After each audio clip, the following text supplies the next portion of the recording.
तो दोस्तों कैसे हो आप सभी। आशा करती हूँ आप सभी स्वस्थ होंगे। मैं आप सभी का अपने चैनल हिंदी क्लासेस में बहुत बहुत स्वागत करती हूँ। तो भाई मैंने आप सभी के लिए हिंदी साहित्य की थ्योरी क्लासेस चला रखी है। 2 क्लासें मैंने आपको प्रोवाइड करवा दी। आज तीसरी क्लास है हमारी। ठीक है भाई, तो आप सभी को ये क्लासेस शुरू से लेके अंत तक ज़रूर से ज़रूर देखनी है और ये क्लासेस शेयर भी करनी है, क्योंकि आजकल क्या है, जो हम पेपर देते हैं, चाहे हम टीजीटी का दे ले, चाहे पीजीटी का दे ले, चाहे यूजीसी नेट का दे ले या प्रोफेसर का दे ले, सभी में क्या है, डीपली क्वेश्चन पूछे जा रहे हैं। तो इसलिए हमें बिल्कुल डीपली हमें पढ़ना है। तो प्लीज़ आप पूरी क्लास ज़रूर से ज़रूर देखना, ठीक है, और आपकी तैयारी अच्छे प्रकार से हो जाएगा। ठीक है, और स्टेट का भी पेपर अब शायद नवंबर में होगा दोबारा से। ठीक है, तो आप सभी बच्चे जिसका स्टेट रह गया है, तो प्लीज़ आप अपनी तैयारी को अभी से शुरू कर लो। आगे आपको मुश्किल नहीं होगी और आराम से आपको स्टेट या कोई भी एग्ज़ाम है वो क्लियर कर पाओगे। तो आज की क्लास है अपनी हिंदी भाषा। ठीक है, जो हिंदी भाषा है, प्रयोग के विविध रूप। हिंदी भाषा के प्रयोग है उसके विविध रूप हम देखते हैं। वे हिंदी भाषा को हम किस किस प्रकार से प्रयोग कर सकते हैं। तो पहले राजभाषा हिंदी के रूप में। ठीक है, राजभाषा हिंदी के रूप में भाई सन 1949 ईस्वी में सी राजगोपालाचार्य ने भारतीय संविधान सभा में नेशनल लैंग्वेज के समांतर स्टेट लैंग्वेज शब्द का प्रयोग किया। क्या कहा गया है भाई, सन 1949 ईस्वी में सी राजगोपालाचार्य ने भारतीय संविधान सभा में नेशनल लैंग्वेज के समानांतरण स्टेट लैंग्वेज शब्द का प्रयोग किया। ठीक है, ध्यान से देखने एक लाइन पेपर में पूछी जाएगी। संविधान सभा की कार्यवाही के हिंदी प्रारूप में स्टेट लैंग्वेज का हिंदी अनुवाद राजभाषा किया गया। क्या है भाई, संविधान सभा की कार्यवाही। ठीक है, संविधान सभा की कार्यवाही होगी तो हिंदी प्रारूप में स्टेट लैंग्वेज का हिंदी अनुवाद राजभाषा के रूप में किया गया भाई।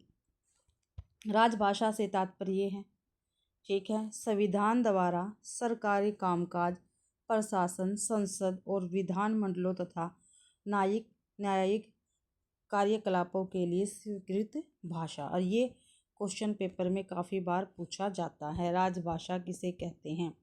राजभाषा से तात्पर्य संविधान द्वारा सरकारी कामकाज, प्रशासन, संसद और विधानमंडलों तथा न्यायिक कार्यकलापों के लिए स्वीकृत भाषा भाई।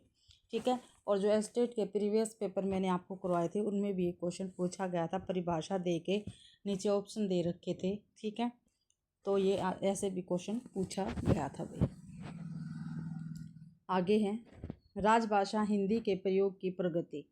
ठीक है, जो राजभाषा हिंदी है उसके प्रयोग की प्रगति है भाई। क्या है, संविधान के लागू होने के बाद राजभाषा के प्रयोग के संबंध में जो प्रमुख घटनाएं घटी वे इस प्रकार है। देखते हैं किस प्रकार है भाई। राष्ट्रपति का आदेश। ठीक है, राष्ट्रपति का आदेश क्या था, 1952 में राज्यपालों, सुप्रीम कोर्ट और हाई कोर्ट के न्यायाधीशों की नियुक्ति के अधिपत्रों के लिए हिंदी का प्रयोग प्राधिकृत। ये राष्ट्रपति के आदेश है भाई। ठीक है, 1952 में क्या हुआ था, जितने भी राज्यपाल थे, सुप्रीम कोर्ट थे और हाई कोर्ट थे, हाई कोर्ट के न्यायाधीश थे, उनकी नियुक्ति के अधिपत्रों के लिए भी हिंदी का प्रयोग किया जाएगा। 1955 में यह आदेश जारी किया गया कि जहाँ तक संभव हो जनता के साथ पत्र व्यवहार में तथा प्रशासनिक कार्य में हिंदी के प्रयोग को अंग्रेजी के साथ बढ़ावा दिया जाएगा, पर साथ ही यह बात भी लिख दी जाए कि अंग्रेजी पाठ ही प्रमाणिक माना जाएगा। ठीक है, आई बात समझ में। 1955 में हुई थी ये बात, हिंदी का प्रयोग तो होगा लेकिन जो अंग्रेजी है वो प्रमाणिक माना जाएगा। ठीक है, आगे है फिर 1955 में ही 1955 में कुछ प्रयोजनों के लिए अंग्रेजी के साथ साथ हिंदी का प्रयोग निर्धारित, जैसे जनता के साथ पत्र व्यवहार में, नंबर 2 प्रशासनिक रिपोर्ट, सरकारी पत्रिकाओं व संसदीय रिपोर्ट में, नंबर 3 संकल्पों व विधायी नियमों में हिंदी को राजभाषा मान चुके राज्यों के साथ पत्र व्यवहार में, संधि पत्र और करार में, राजनयिक व अंतर्राष्ट्रीय संगठनों में भारतीय प्रतिनिधियों के नाम जारी किए जाने वाले पत्रों में भाई अंग्रेजी के साथ साथ हिंदी का भी प्रयोग होगा। ये 1955 में कहा गया था। और किसके द्वारा भाई? राष्ट्रपति के आदेश थे ये 1955 में। 1952 में तो ये आदेश दिया था भाई जितने राज्यपाल है, सुप्रीम कोर्ट है, हाई कोर्ट के न्यायाधीश है, उनकी नियुक्ति के अधिपत्रों के लिए हिंदी का प्रयोग प्राधिकृत है भाई। ठीक है। फिर 1955 में कहा गया भाई जहाँ तक संभव है जनता के साथ पत्र व्यवहार तथा प्रशासनिक कार्यों के लिए हिंदी का प्रयोग होगा और अंग्रेजी के साथ साथ इसको भी बढ़ावा दिया जाएगा। पर साथ ही यह बात भी कही गई, ये आपको अच्छी प्रकार से याद करना है, अभी कहीं पर नोट कर लेना। पर साथ साथ यह बात भी कही गई कि लिख दी जाए कि अंग्रेजी पाठ ही प्रमाणिक माना जाएगा। जो अंग्रेजी में लिखा हुआ है उसको ही प्रमाणिक माना जाएगा। ठीक है। आगे है राजभाषा आयोग, काफ़ी महत्वपूर्ण है भाई। ठीक है। सीधे सीधे इसकी डेट पूछ ली जाती है। राजभाषा आयोग कब बना था? ठीक है, तो आपको ध्यान रखना है। 7 जून 1955 में राष्ट्रपति ने संविधान के प्रावधानों के अनुसार बाला साहेब गंगाधर खेर की अध्यक्षता में एक आयोग की स्थापना की। इस आयोग ने राजभाषा के प्रयोग के बारे में जो सुझाव दिए उनमें से प्रमुख इस प्रकार है। तो राजभाषा आयोग की स्थापना कब हुई भाई? 7 जून 1955 में। तो आपको ध्यान रखना है। प्रमुख इस प्रकार है। पारिभाषिक शब्दावली निर्माण की गति तीव्र होनी चाहिए। अंतर्राष्ट्रीय शब्दावली को थोड़े हेरफेर के साथ स्वीकार कर लेना चाहिए। हिंदी क्षेत्र के विद्यार्थियों को एक और भाषा, विशेषतः दक्षिण भारत की भाषा अवश्य सिखानी चाहिए। ठीक है। जो हिंदी क्षेत्र के विद्यार्थी हैं इनको भाई हिंदी तो है ही और उसके साथ एक भाषा और यानी दक्षिणी भाषा अवश्य सिखानी चाहिए। आगे हैं 14 वर्ष की आयु तक प्रत्येक विद्यार्थी को हिंदी का ज्ञान करा दिया जाना चाहिए। ये किस लिए है? ये राजभाषा आयोग जो बना था, ठीक है, राजभाषा आयोग बना था, ठीक है, उसके प्रमुख है ये। ठीक है, उसमें प्रमुख है ये। इनकी विशेषताएं लगा सकते हो आप। ठीक है। 14 वर्ष की आयु तक प्रत्येक विद्यार्थी को हिंदी का ज्ञान करा दिया जाना चाहिए। पूछ भी लिया जाता ना भाई राजभाषा आयोग दे के भाई ये इसके विषय में सच क्या है, झूठ क्या है, सत्य है, सत्य, ऐसे भी तो पूछ लिया जाता। अभी कौन सा 4 दे देंगे ऑप्शन, पूछ लिया जाएगा कौन सा सत्य है या कौन सा सत्य है। ठीक है, ऐसे भी हमारे क्वेश्चन बनते हैं। तो प्लीज़ आप इनको अच्छी प्रकार से करना। प्रशासनिक कर्मचारियों को निश्चित अवधि के अंदर हिंदी का कार्य साधक ज्ञान प्राप्त होना चाहिए। इसके लिए पुरस्कार और दंड की व्यवस्था की जानी चाहिए। ठीक है, ये बात भी आपको ध्यान रखनी है, ये काफ़ी महत्वपूर्ण है। ठीक है। प्रशासनिक कर्मचारियों को निश्चित अवधि के अंदर हिंदी का कार्य साधक ज्ञान प्राप्त होना चाहिए। ठीक है, इसके लिए पुरस्कार और दंड की व्यवस्था की जानी चाहिए। आगे है भाई प्रतियोगी परीक्षाओं में हिंदी का एक अनिवार्य प्रश्न पत्र रखा जाना चाहिए। होता है ना जब हम पेपर देते हैं, ठीक है, तो हिंदी इंग्लिश दोनों में क्वेश्चन हमारे आते हैं। तो राष्ट्रीय राजभाषा आयोग के ही नियम है भैया। देवनागरी लिपि को अखिल भारतीय लिपि के रूप में विकसित किया जाना चाहिए। हिंदी के विकास का दायित्व सरकार की एक प्रशासनिक इकाई पर डालना चाहिए। भारत की भाषाओं में निकटता लाने के प्रयास करने चाहिए। उच्च न्यायालयों में क्षेत्रीय भाषाओं का प्रयोग होना चाहिए। तो ये भाई विशेषता थी। ठीक है, राजभाषा आयोग की, ये आपको अच्छी प्रकार से ध्यान रखना है। और ये आपको पीडीएफ भाई मेरे टेलीग्राम चैनल पर मिल जाएगा, तो उसको आप ज्वाइन कर लेना। संसदीय राजभाषा समिति, क्या भाई संसदीय राजभाषा समिति है। इन सुझाव का परीक्षण करने का दायित्व संसद की राजभाषा समिति को सौंपा गया। ठीक है, किसको भाई? जो ऊपर राजभाषा आयोग के जितने भी सुझाव थे इनका परीक्षण करने का दायित्व किसको सौंपा गया? संसद की राजभाषा समिति को सौंपा गया। समिति ने 1959 ईस्वी में जो सुझाव दिए वे इस प्रकार हैं। देखते हैं भाई। जब तक कर्मचारी और अधिकारी हिंदी का कार्य साधक ज्ञान प्राप्त न कर ले तब तक वे अंग्रेजी में कार्य करते रहे। ठीक है। 45 वर्ष के ऊपर की उम्र वाले सरकारी कर्मचारी को हिंदी के प्रशिक्षण से छूट दे देनी चाहिए। ठीक है, 45 वर्ष के ऊपर जितने भी हैं, ठीक है, सरकारी कर्मचारी भाई उसको हिंदी के प्रशिक्षण से छूट दे देनी चाहिए।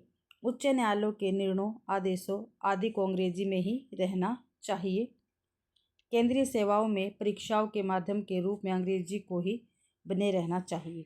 1965 के बाद हिंदी प्रधान भाषा हो जाए। ठीक है, ये काफ़ी महत्वपूर्ण है। 1965 के बाद हिंदी क्या है, प्रधान भाषा हो जाए। तो ये भाई किसने कहा था, ये संसदीय राजभाषा समिति ने। ठीक है, ये सुझाव दिए थे। उपयुक्त दोनों सिफारिशों पर राष्ट्रपति का आदेश। जो ऊपर जो हमने दोनों सिफारिश पढ़े हैं उनके बाद राष्ट्रपति का आदेश क्या था, ये देखते हैं हम। राजभाषा आयोग तथा संसदीय राजभाषा समिति की सिफारिशों पर विचार करने के उपरांत राष्ट्रपति ने जो आदेश जारी किए उसके प्रमुख बिंदु इस प्रकार हैं। देखते हैं। 45 वर्ष से कम उम्र वाले कर्मचारियों के लिए हिंदी का प्रशिक्षण अनिवार्य कर दिया जाए। ठीक है, जो 45 वर्ष से कम जितने भी सरकारी कर्मचारी हैं उनके लिए हिंदी का प्रशिक्षण अनिवार्य किया गया भाई। अखिल भारतीय सेवाओं में भर्ती के लिए परीक्षा का माध्यम अंग्रेजी बना रहे। अखिल भारतीय सेवा में है, धीरे धीरे हिंदी और अन्य क्षेत्रीय भाषाओं को माध्यम बनाने की व्यवस्था की जाए। हिंदी में वैज्ञानिक और तकनीकी शब्दावली के विकास के लिए एक स्थायी आयोग का निर्माण किया जाए। ठीक है, विधायी आयोग की स्थापना की जाए जो विधि कोश का निर्माण करे ताकि विधि संबंधी शब्द हिंदी में अनुदित हो सकें। शिक्षा मंत्रालय हिंदी के प्रचार की व्यवस्था करे। इस कार्य में गैर सरकारी संस्थाओं की भी मदद ली जा सकती है। राजकाज में हिंदी के प्रागामी प्रयोग के लिए गृह मंत्रालय योजना तैयार करे। तो भाई ये किसने कहा था, ये राष्ट्रपति के आदेश थे। आगे देखते हैं, और भी है। इस आदेश के तहत दो आयोग की स्थापना कर दी गई। एक तो वैज्ञानिक तथा तकनीकी शब्दावली आयोग, ठीक है, और दूसरा विधायी आयोग। ठीक है, एक तो वैज्ञानिक तथा तकनीकी शब्दावली आयोग भाई, और दूसरा विधायी आयोग। प्रशासनिक तथा विधि साहित्य का अनुवाद होने लगा। साथ ही कर्मचारियों के प्रशिक्षण की भी व्यवस्था शुरू हो गई भाई। आगे है राजभाषा अधिनियम 1963-1967 में यथा संशोधित भाई। संविधान के उपबंधों के अनुसार 1965 में हिंदी को भारत की एकमात्र राजभाषा बनना था भाई। क्या भाई, संविधान के उपबंधों के अनुसार 1965 में ऊपर लिखा था ना, हिंदी को भारत की एकमात्र राजभाषा बनना था। पर इससे ठीक पहले अहिंदी क्षेत्रों विशेषतः पश्चिमी बंगाल तथा तमिलनाडु में हिंदी विरोधी आंदोलन प्रारंभ हो गए। ऐसी स्थिति में जवाहरलाल नेहरू ने अहिंदी भाषी क्षेत्रों को आश्वासन दिया कि हिंदी को एकमात्र राजभाषा स्वीकार करने से पहले अहिंदी क्षेत्रों की सहमति प्राप्त की जाएगी। इसी आश्वासन की पूर्ति के लिए यह अधिनियम बनाया गया, जिसके प्रमुख प्रावधान इस प्रकार हैं। ठीक है, कौन सा अधिनियम भाई, राजभाषा अधिनियम 1963, यह अधिनियम बनाया गया था। 26 जनवरी 1965 के बाद भी हिंदी के अतिरिक्त अंग्रेजी भाषा का प्रयोग यथावत चलता रहेगा। क्या भाई, 26 जनवरी 1965 के बाद भी हिंदी के अतिरिक्त अंग्रेजी भाषा का प्रयोग यथावत चलता रहेगा भाई। उच्च न्यायालयों के निर्णयों में हिंदी या किसी राज्य स्तरीय राजभाषा का प्रयोग किया जा सकेगा। संघ के संकल्पों, अधिसूचनाओं, विज्ञापनों आदि दस्तावेजों को हिंदी और अंग्रेजी दोनों भाषाओं में जारी करना अनिवार्य होगा। ठीक है, जितने भी दस्तावेज है उनको भाई हिंदी और अंग्रेजी दोनों भाषाओं में जारी करना अनिवार्य होगा, चाहे वो विज्ञापन हो, ठीक है, अधिसूचनाएं हो या संघ के संकल्प हो। जब तक अहिंदी भाषी राज्य अंग्रेजी को समाप्त करने का संकल्प नहीं लेंगे तब तक अंग्रेजी का प्रयोग चलता रहेगा। यह 27 अप्रैल 1963 को लोकसभा में तथा 7 मई 1963 को राज्यसभा में पारित हुआ भाई। यह 10 मई 1963 को अधिनियमित हुआ भाई। ठीक है, आगे है संकल्प 1968। और यहाँ से क्वेश्चन पूछे जाते हैं पेपर में, ये मत सोचना मैडम वैसे ही करवा रही, जो आपके लिए महत्वपूर्ण है मैं वही लेके आई हूँ, और काफ़ी भाई महत्वपूर्ण बुक से ही मैं आपको पढ़ाने लग रही हूँ। 1968 भाई, संकल्प 1968। 1967 के संशोधन के बाद अहिंदी भाषी राज्यों की चिंता तो समाप्त हो गई। किंतु उन लोगों की चिंता बढ़ने लगी जो देश की एकता के लिए हिंदी को एकमात्र राजभाषा के रूप में स्वीकार करना चाहते थे।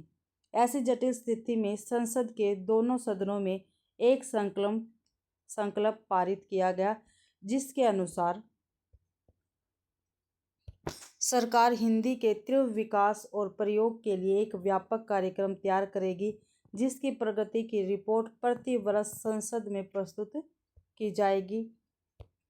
भारत सरकार राज्यों के सहयोग से त्रिभाषा सूत्र लागू करेगी। कौन सा भाई?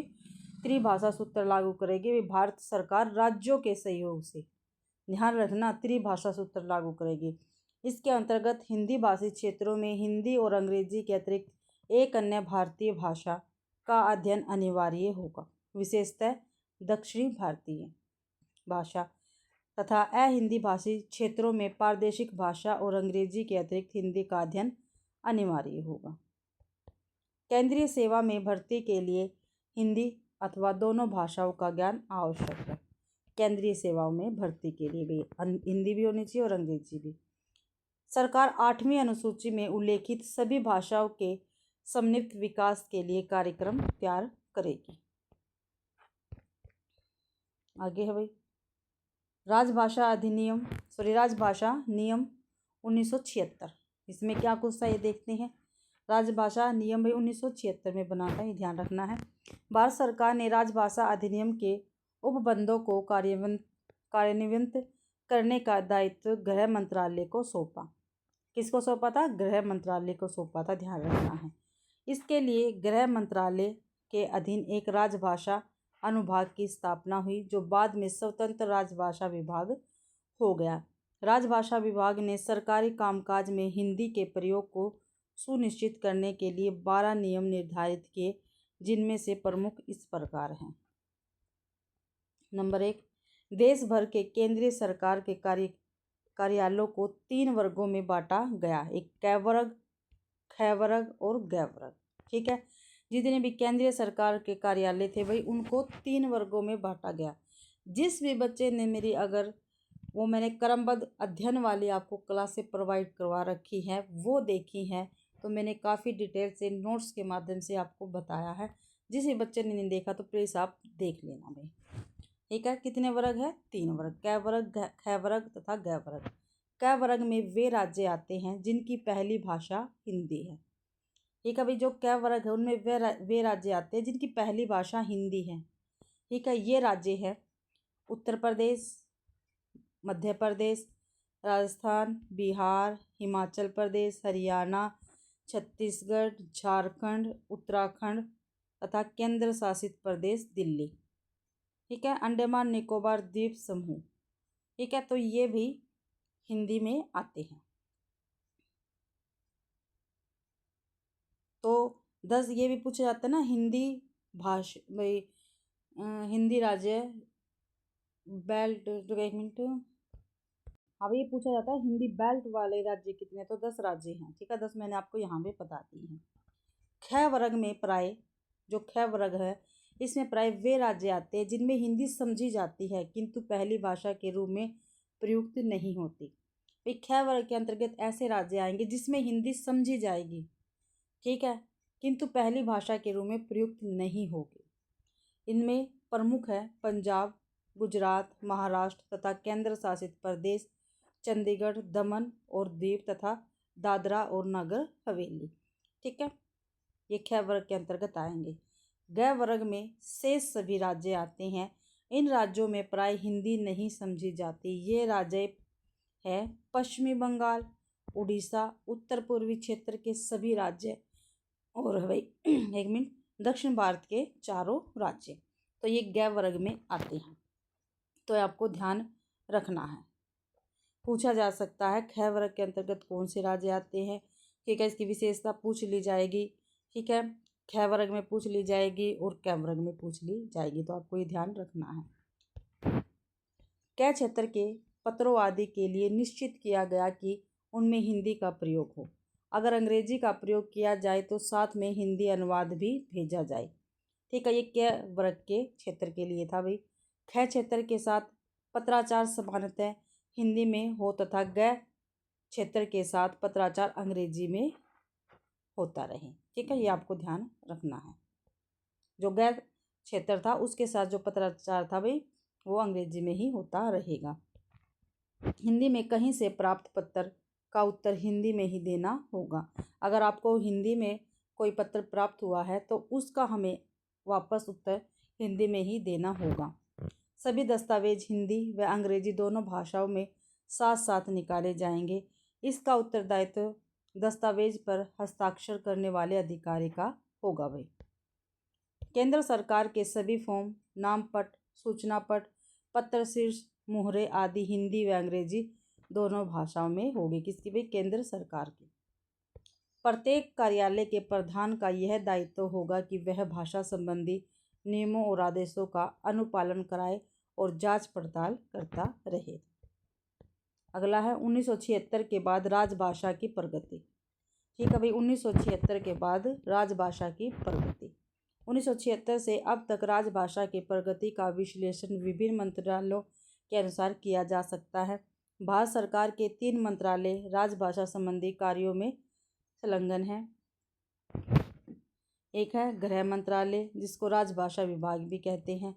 दूसरा है विधि मंत्रालय और तीसरा शिक्षा मंत्रालय। तो ये राजभाषा की प्रगति के लिए भारत सरकार के 3 मंत्रालय, गृह मंत्रालय, विधि मंत्रालय, शिक्षा मंत्रालय, और गृह मंत्रालय का ही दूसरा नाम है राजभाषा विभाग। गृह मंत्रालय का राजभाषा विभाग भाई। ठीक है, राजभाषा विभाग प्रत्येक वर्ष अपने उद्देश्य तय करता है तथा सभी मंत्रालयों पर उद्देश्य पूरे करने के लिए दबाव बनाता है। वर्ष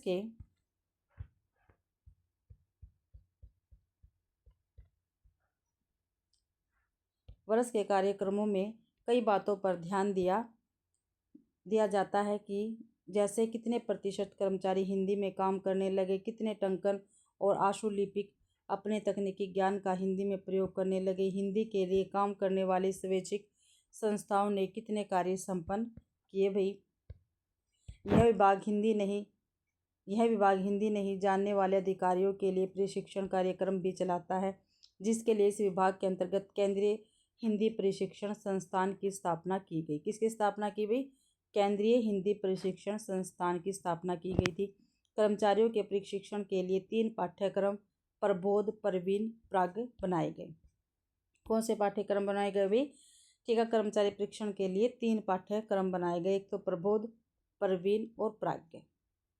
ये काफ़ी महत्वपूर्ण, आपको ध्यान रखना है। आगे है इसी विभाग के अंतर्गत केंद्रीय अनुवाद ब्यूरो की भी स्थापना हुई। ठीक है, किसकी? केंद्रीय अनुवाद ब्यूरो की भी स्थापना हुई थी भाई, गृह मंत्रालय के अंतर्गत, जिसका कार्य प्रशासनिक प्रकार के प्रत्येक साहित्य का अनुवाद करना है। ब्यूरो सरकारी सामग्री के अतिरिक्त सार्वजनिक उपकरणों, प्रतिष्ठानों तथा बैंकों की सामग्री का अनुवाद भी करता है। इनके अतिरिक्त अनुवादों को प्रशिक्षण करने का कार्य भी इसी को सौंपा गया है। आगे है राजभाषा विभाग का सबसे महत्वपूर्ण कार्य यह है कि वह केंद्रीय हिंदी समिति, क्या भाई? केंद्रीय हिंदी समिति और मंत्रालयों की हिंदी समितियों की बैठक का आयोजन करके उनमें तालमेल बैठाता है। नगर राज्यसभा कार्यान्वयन समितियों के कामकाज को निर्धारित करता है।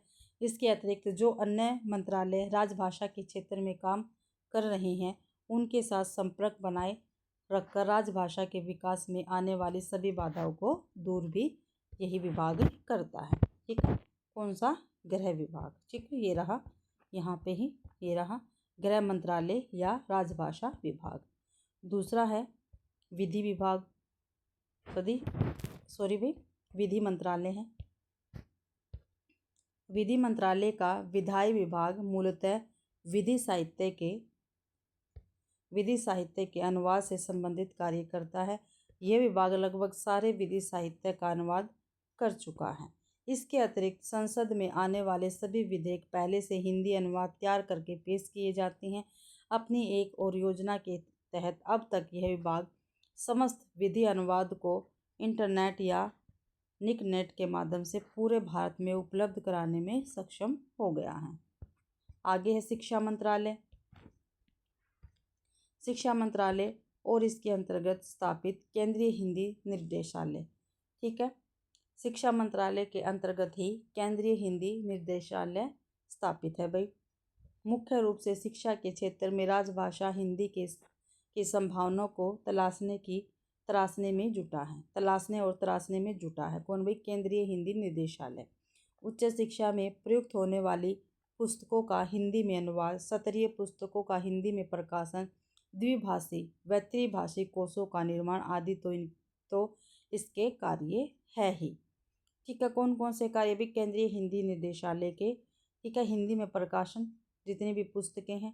देखो, उच्च शिक्षा में प्रयुक्त होने वाली जितनी भी पुस्तकें हैं उनका हिंदी में अनुवाद, सत्रीय पुस्तकों का हिंदी में प्रकाशन, द्विभाषीय व त्रिभाषीय कोशों का निर्माण। ठीक है, ये कार्य किसके? केंद्रीय हिंदी निर्देशालय के हैं। और इसके अतिरिक्त वैज्ञानिक तथा तकनीकी शब्दावली का निर्माण भी इसका एक प्रमुख कार्य है। किसका कार्य है भाई? शिक्षा मंत्रालय का ही ये कार्य है, वैज्ञानिक तथा तकनीकी शब्दावली का निर्माण। इसकी पहल पर सरकार ने 1997 में हिंदी विश्वविद्यालय वर्धा की स्थापना की।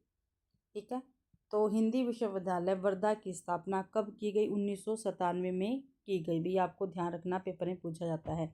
जो उच्च शिक्षा के प्रत्येक क्षेत्र में हिंदी के विकास तथा शोध कार्य में अत्यंत महत्वपूर्ण भूमिका निभा रही है। ठीक है, वर्धा की स्थापना, हिंदी विश्वविद्यालय वर्धा की स्थापना 1997 ईस्वी में हुई थी। और यह स्टेट में काफ़ी बार पेपर में क्वेश्चन पूछा गया है। जिसे बच्चे ने मेरी स्टेट की जो मैंने PYQ सीरीज चलाई थी उसमें भी काफ़ी क्वेश्चन आए थे। राष्ट्रभाषा से तात्पर्य है किसी देश की उस भाषा से जिसे वहाँ के, एक मिनट भाई, राजभाषा हो गया है, अब हमारी राष्ट्रभाषा है यहाँ से। ठीक है, ये रहा, राजभाषा कंप्लीट होगी, राष्ट्रभाषा हम करेंगे। और ये भी क्वेश्चन ऐसे ही आता, सीधा इसकी वो देके परिभाषा देके पूछ ली जाती है। राष्ट्रभाषा से तात्पर्य किसी देश की उस भाषा से है जिसे वहाँ के अधिकांश लोग बोलते हैं। ठीक है, तथा जिसके साथ उनका सांस्कृतिक और भावात्मक जुड़ाव होता है, उसको राष्ट्रभाषा कहा जाता है। किसको कहते हैं भाई? राष्ट्रभाषा, जिसे वहाँ के अधिकांश लोग बोलते हैं। ठीक है, अधिकांश भी ज़्यादा से ज़्यादा लोग बोलते हैं, और जिसके साथ उनका सांस्कृतिक और भावात्मक जुड़ाव होता है, उसको हम राष्ट्रभाषा कहते हैं। राष्ट्रभाषा की कसौटी देखते हैं, क्या क्या कसौटियाँ हैं राष्ट्रभाषा की। वह भाषा देश के सभी या अधिकतम व्यक्तियों द्वारा बोली जा सकती हो, उसे बोलने वाले देश के किसी एक हिस्से में नहीं बल्कि विभिन्न हिस्सों में हो, ताकि वह भाषा पूरे देश में संपर्क सूत्र स्थापित करने में सक्षम हो। वह भाषा राष्ट्र की सांस्कृतिक विरासत को धारण करने में सक्षम हो, अर्थात देश के विभिन्न सांस्कृतिक पक्षों की अभिव्यक्ति उसमें हो पाती हो। उसका शब्द भंडार इतना व्यापक हो कि देश के विभिन्न हिस्सों में प्रचलित शब्दावली उसमें शामिल हो सके। उसमें यह प्रवृत्ति भी होनी चाहिए कि देश की भाषाओं के अन्य शब्दों को वह सहजतापूर्वक शामिल करे, न कि उनसे परहेज करे भी। उस भाषा का व्याकरण सरल होना चाहिए ताकि देश के अन्य हिस्सों के निवासी यदि उससे सीखना चाहे तो सीखने की प्रक्रिया कठिन न हो भी। उसकी ध्वनि संरचना व्यापक तथा लचीली होनी चाहिए। यदि अन्य भाषाओं की कुछ ध्वनियाँ उसमें प्रयुक्त न होती हो तो उन्हें स्वीकारने की क्षमता उसमें होनी चाहिए। आगे है, उसकी लिपि भी राष्ट्रपति, ये राष्ट्रभाषा के बारे में बात हो रही है भाई, राष्ट्रभाषा की कसौटियाँ हम कर रही हैं। उसकी लिपि भी राष्ट्रीय लिपि होनी चाहिए, अर्थात ऐसी लिपि जिसमें देश की सभी भाषाओं में प्रयुक्त होने वाले ध्वनि संकेत लिखे जा सकते हो। उस भाषा में साहित्य की रचना व्यापक तौर पर हुई हो तथा साहित्य देश के विभिन्न क्षेत्रों में भी रचा गया हो।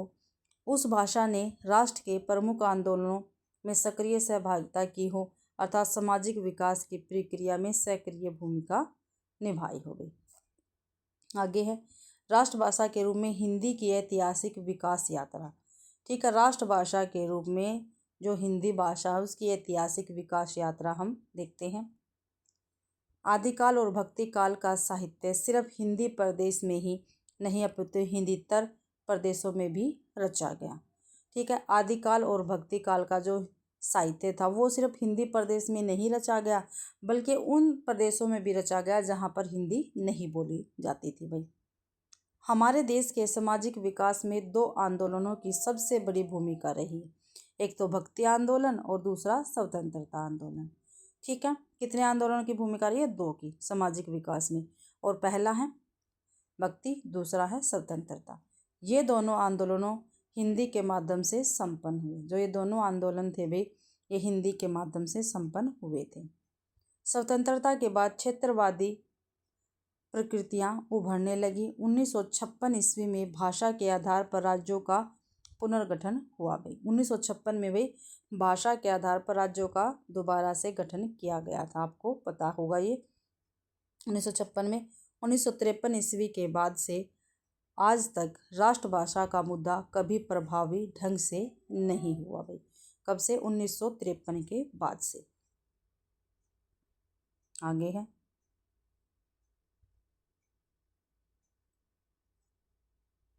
स्वतंत्रता आंदोलन के दौरान राष्ट्रभाषा के रूप में हिंदी का विकास भाई। ठीक है, जब स्वतंत्रता आंदोलन हुआ था उसके दौरान राष्ट्रभाषा के रूप में हिंदी का विकास किस प्रकार हुआ था, ये हम देखते हैं। राष्ट्रभाषा की आवश्यकता किसी भी राष्ट्र की सांस्कृतिक एवं राजनीतिक एकता की जागृति एवं अशून्यता के लिए होती है। हमारे देश में अकबर के समय से लेकर लगभग 3 शताब्दियों तक फारसी राजभाषा रही। कब से लेकर भाई? अकबर के समय से लेकर लगभग 3 शताब्दियों तक क्या रही? राजभाषा फारसी रही।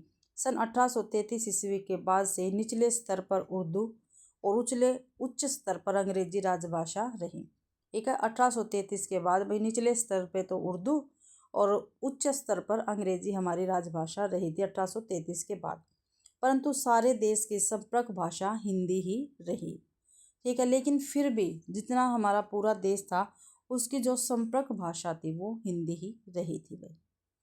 19वीं शताब्दी में ईसाई मिशनरियों, फोर्ट विलियम कॉलेज एवं सामाजिक धार्मिक नव जागरण ने राष्ट्रभाषा के रूप में हिंदी को विकसित करने में महत्वपूर्ण योगदान दिया भाई। किस किस ने हिंदी को विकसित करने में महत्वपूर्ण योगदान दिया? तो ईसाई मिशनरियों और फोर्ट विलियम कॉलेज एवं सामाजिक धार्मिक नवजागरणों ने भी। तो ये आपको ध्यान रखना है, पेपर में पूछे जा सकते हैं ये पॉइंट भाई। ठीक है, किस किस ने हिंदी को विकसित करने में महत्वपूर्ण योगदान दिया? तो इन तीनों ने ही दिया था, ये आपको ध्यान रखना है। सबसे प्रमुख राजनीतिक संगठन अखिल भारतीय राष्ट्रीय कांग्रेस के सभी बड़े नेताओं ने राष्ट्रीय चेतना के जागरण हेतु एक भाषा की आवश्यकता पर बल देते हुए इसके लिए हिंदी को उपयुक्त बताया। अखिल भारतीय राष्ट्रीय कांग्रेस में भाई। ठीक है, कांग्रेस के 1925 के कानपुर अधिवेशन में यह प्रस्ताव स्वीकृत हुआ कि कांग्रेस अपने सभी कार्यों में प्रादेशिक भाषा और हिंदी का प्रयोग करेगी। ठीक है, कब हुआ भाई? 1925 में। ठीक है, कहाँ पे? कानपुर अधिवेशन में। ठीक है, ये प्रस्ताव पास हुआ था भाई। ठीक है, क्या कि भाई कांग्रेस अपने जितने भी सभी कार्य हैं वो प्रादेशिक भाषा और हिंदी का प्रयोग होगा उनमें। 1864 ईस्वी में बम्बई फ्री चर्च कॉलेज के प्राध्यापक श्री पेठे ने राष्ट्रभाषा नामक मराठी पुस्तक लिखी थी, जिसमें उन्होंने भारत के लिए एक भाषा की आवश्यकता की बात की थी और उनके मत से हिंदी इस दृष्टि से खरी उतरती है। ठीक है, कब लिखी थी भाई पुस्तक इन्होंने? 1864 में बम्बई फ्री चर्च कॉलेज के, पूछा जा सकता है बम्बई फ्री चर्च कॉलेज के कौन थे प्राध्यापक थे? क्या नाम था? श्री पेठे ने राष्ट्रभाषा नामक कौन सी पुस्तक लिखी? राष्ट्रभाषा नामक एक पुस्तक लिखी और पुस्तक किसमें थी? मराठी में थी भाई ये पुस्तक। ठीक है, और उसमें भी उन्होंने हिंदी को खरी उतारा है। आगे है सरदार वल्लभ भाई पटेल ने 1936 ईस्वी में हिंदी वर्ग का आरंभ किया और काठियावाड़ राष्ट्रभाषा प्रचार समिति नामक संस्था स्थापित की। तो पूछा जा सकता है काठियावाड़ राष्ट्रभाषा प्रचार समिति किसने स्थापित की? तो सरदार वल्लभ भाई पटेल ने 1936 ईस्वी में। सुभाष चंद्र बोस ने हिंदी या हिंदुस्तानी को राष्ट्रीय एकता की आवश्यकता शर्त यदि हम लोगों ने तन मन धन से प्रयत्न किया तो वह दिन दूर नहीं जब भारत संविधान होगा और उसकी राष्ट्रभाषा होगी हिंदी। ठीक है, तो ये किसने कहा था? सुभाष चंद्र बोस के ही कथन है भाई, आपको ध्यान रखना है। 1918 ईस्वी में कांग्रेस के इंदौर अधिवेशन में गांधी जी ने अपना स्पष्ट मत व्यक्त किया। हिंदी ही हिंदुस्तान की राष्ट्रभाषा हो सकती है और होनी चाहिए। वे मानते थे हिंदी का पर्सन स्वराज्य का पर्सन है। ठीक है, ये कब कहा था महात्मा गांधी ने भाई? 1918 में कांग्रेस के इंदौर अधिवेशन में कहा था। ठीक है, और ये महात्मा गांधी के ही कथन हैं। महात्मा गांधी की प्रेरणा से ही वर्धा और मद्रास में राष्ट्रभाषा प्रचार सभाएं स्थापित हुई गई। 1929 ईस्वी में ही श्री राजगोपालाचार्य ने दक्षिण वालों को हिंदी सीखने की सीख दी थी। उनका कहना था, हिंदी भारत की राष्ट्रभाषा तो है ही, यही जनतंत्रात्मक भाषा भारत में राजभाषा भी होगी। ये किसने कहा था? राजगोपालाचार्य ने कहा था 1929 में भी। उन्होंने 1937 ईस्वी में मद्रास में संपन्न हुए हिंदी साहित्य सम्मेलन में यह प्रस्ताव रखा कि कांग्रेस की सारी कार्रवाई हिंदी में हो गई। आगे है, ये हिंदी और राजभाषा से संबंध में महत्वपूर्ण कथन है भाई। जो हिंदी और हमारी राजभाषा, उसके संबंध में महत्वपूर्ण कथन हमें याद करने, पेपर में सीधे पूछे जाते हैं। तो प्लीज़ आप क्लास को शुरू से लेकर अंत तक जरूर देखना। क्लास में बोर मत होना भाई, क्योंकि ये हमारा काफ़ी महत्वपूर्ण अध्याय है। ठीक है, और इसमें से हमेशा ही क्वेश्चन पेपर में आते हैं। हिंदी को हम राष्ट्रभाषा मानते हैं। ठीक है, हिंदी को हम राष्ट्रभाषा मानते हैं। कथन किसका? महात्मा गांधी जी का रहेगा। अगर स्वराज्य अंग्रेजी बोलने वाले भारतीयों का और उन्हीं के लिए होने वाला हो तो निस्संदेह अंग्रेजी ही राष्ट्रभाषा होगी। लेकिन अगर स्वराज्य करोड़ों भूखे मरने वालों, निरक्षरों, दलितों और अतंजों का हो और उन सब के लिए होने वाला हो तो हिंदी ही एकमात्र राष्ट्रभाषा हो सकती है। ये भी महात्मा गांधी जी का ही कथन है। मेरी आंखें उस दिन को देखने को तरस रही है जब कश्मीर से कन्याकुमारी तक सब भारतीय एक भाषा समझने और बोलने लग जाएंगे। तो ये महर्षि दयानंद सरस्वती जी का कथन है। हिंदी अखिल भारत की जातीय भाषा तथा राष्ट्रभाषा बनने योग्य है भाई। ये तो केशव चंद्र सेन यानी ब्रह्म समाज का कथन ही है। अभी जितनी भाषाएं भारत में प्रचलित है उनमें हिंदी भाषा लगभग सभी जगह प्रचलित है। हिंदी को अगर भारत की एकमात्र भाषा बनाया जाए तो देश में एकता स्थापित करने का काम सहज और शीघ्र संपन्न हो जाएगा। तो केशव चंद्र सेन का कथन है। आगे है, इस समय देश की एकता के लिए हिंदी अनिवार्य है। क्या भी इस समय देश की एकता के लिए हिंदी अनिवार्य है? ये राजा राम मोहन राय का कथन है। अपनी अपनी मातृभूमि की रक्षा करते हुए हिंदी को सामान्य भाषा के रूप में जानकर हम प्रांतीय भेदभाव नष्ट कर सकते हैं। ये महायोगी अरविंद का कथन है। आगे है, हिंदी प्रचार का उद्देश्य केवल यही है कि आजकल जो काम अंग्रेजी से लिया जा सकता वे आगे चलकर हिंदी से लिया जाएगा। ये नेताजी सुभाष चंद्र बोस ने कहा था भाई। आगे है, प्रांतीय ईर्ष्या द्वेष को दूर करने में जितनी सहायता इस हिंदी प्रचार से मिलेगी उतनी दूसरी किसी से नहीं मिल सकती। ये भी नेताजी सुभाष चंद्र बोस का ही कथन था।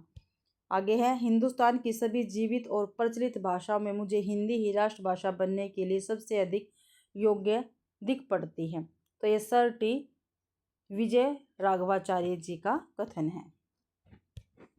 हिंदी भाषा की सहायता से भारतवर्ष के विभिन्न प्रदेशों के मध्य में जो ऐक्य बंधन संस्थापन करने में समर्थ होंगे वही सच्चे भारत बंधु पुकारे जाने योग्य होंगे। बंकिम चंद्र चटर्जी का कथन है भैया। दक्षिण की भाषाओं ने संस्कृत से बहुत कुछ लेने देन किया है, इसलिए उसी परंपरा में आई हुई हिंदी बड़ी सरलता से राष्ट्रभाषा होने के लायक है। ये एस निजलिंगप्पा ने कहा है भाई। कथन है इनके, हमें उस भाषा को राष्ट्रभाषा के रूप में ग्रहण करना चाहिए जो देश के सबसे बड़े भूभाग में बोली जाती है और जिसे स्वीकार करने के लिए महात्मा जी ने हमसे आग्रह किया, वह है हिंदी। ये रविंद्रनाथ टैगोर का कथन है भाई। भारत के सभी स्कूलों में हिंदी की शिक्षा अनिवार्य होनी चाहिए। ये एनी बेसेंट का कथन है। ठीक है, आगे है, और आज अपनी भाई पहली इकाई जो है वो कंप्लीट हो जाएगी। कल मैं इसके क्वेश्चन आंसर आपके लिए लेके आऊँगी। ठीक है, प्रजातंत्रीय देश में अधिकतम जन समुदाय द्वारा बोली और समझी जाने वाली भाषा ही कार्य कर सकती है। हिंदी इस कसौटी पर पूरी तरह खरी उतरती है। ठीक है, तो ये अनंत संयम आयंगर का कथन है। यदि दक्षिणी भारतीय क्रियात्मक रूप से पूरे देश के साथ एक सूत्र में बंधकर रहना चाहते हैं और अखिल भारतीय मामलों से तथा तत्व संबंधी निर्णयों के प्रभाव से अपने को दूर नहीं रखना चाहते, तो उन्हें हिंदी पढ़नी जरूरी है। तो ये श्री राजगोपालाचार्य ने कहा था भाई। आगे है, दक्षिण भारतीयों को पूरे भारत में सरकारी तथा व्यावसायिक नौकरियां पाने के लिए भी हिंदी बोलने, समझने और लिखने का ज्ञान प्राप्त करना जरूरी होगा। ये भी श्री राजगोपालाचार्य ने ही कहा था। हिंदी समस्त आर्यवर्त की भाषा है। यद्यपि मैं बंगाली हूँ, तथापि इस वृद्धावस्था में मेरे लिए वह गौरव का दिन होगा जिस दिन मैं सारे भारतवासियों के साथ हिंदी में वार्तालाप कर सकूंगा। तो ये न्यायमूर्ति शारदाचरण मित्र का कथन है। भारत के सभी धर्मों और विभिन्न भाषियों ने हिंदी के विकास में योगदान दिया। वह किसी विशिष्ट वर्ग, प्रदेश या समुदाय की भाषा न होकर भारतीय जनता की भाषा है। ये फादर कामिल बुल्के का कथन है। हिंदी न केवल देश के करोड़ों लोगों की सांस्कृतिक और संपर्क भाषा है, वरन बोलने और समझने वालों की संख्या की दृष्टि से दुनिया की तीसरी भाषा है। ये फादर कामिल बुल्के का ही कथन है और ये कथन भी पेपर में सीधे पूछे जाते हैं। ठीक है, आगे है, राष्ट्र के संगठन के लिए आज ऐसी भाषा की आवश्यकता है जिसे सर्वत्र समझा जा सके। तो बाल गंगाधर तिलक जी का कथन रहेगा। आगे, हमारी देवनागरी इस देश की ही नहीं समस्त संसार की लिपियों में सबसे अधिक वैज्ञानिक है। ये सेठ गोविंद दास का कथन है, काफ़ी महत्वपूर्ण कथन है ये। ठीक है, आगे है, चाहे व्यवहारिक दृष्टि, सैद्धांतिक दृष्टि या राष्ट्रीय दृष्टि से देखा जाए, हिंदी का कोई दूसरा प्रतिद्वंदी संभव नहीं। किसी दक्षिण भारतीय ऐसे व्यक्तियों की शिक्षित नहीं मानना चाहिए जिसने हिंदी में कोई लिखित या मौखिक परीक्षा पास न की हो। ये सर टी विजय राघवाचार्य जी का कथन है।